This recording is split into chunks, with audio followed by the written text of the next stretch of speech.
احنا جبنا اعترافات قبل كده، بس لما الاقي واحده تونسيه اسمها نورهان اتقبض عليها وهي راجعه هي وجوزها، شوفوا الفجر بتهمه انها من ضمن اعضاء تنظيم داعش في تونس. الست نورهان دي حكت حكايه مقرفه ومثيره للتقزز.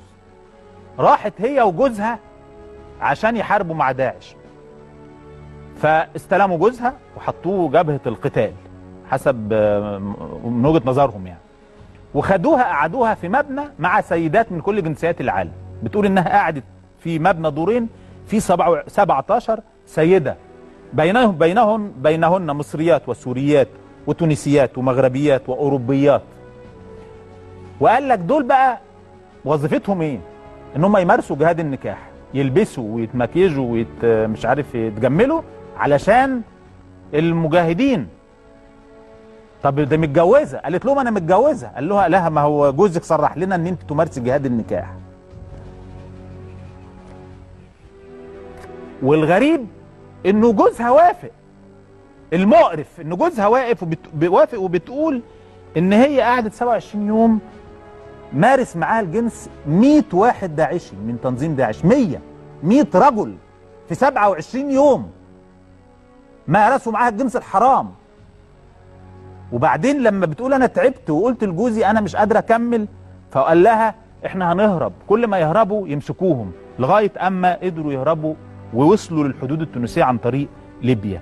حكايه نورهان وجوزها وجهاد النكاح حكايه مهداه لكل الذين النهارده يقول لك ده جهاد وده من اجل الدوله الاسلاميه. ده جهاد، ده فسق، ده جهاد مع الشيطان، ده جهاد مع ابليس، مش مع الخليفه ابو بكر البغدادي. انا بدعوكم تقروا حكايه نورهان وهي مسجله فيديو، بس انا مش هقدر اذيع الفيديو لانه مقرف برضه. لما بقى دي تطلع بقى بعد ده الخرفانه الارهابيه اللي اسمها توكل كرمان تقول لك من جاهد نكاحا فلا جزاء له الا الجنه. بتقول ده للسيدات، بتقول ده للسيدات عشان يروحوا يمارسوا الجنس الحرام مع بتوع داعش.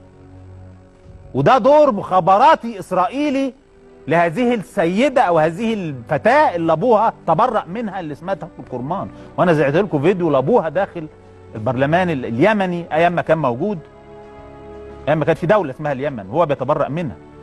انا بقول لك يا توكل ما تروح انت تمارسي جهاد النكاح. اذا كنت انت بتدعي لكل امراه انها تمارسه وتخش الجنه، روح انت، رغم ان انت شكلك ما يشجعش بصراحه.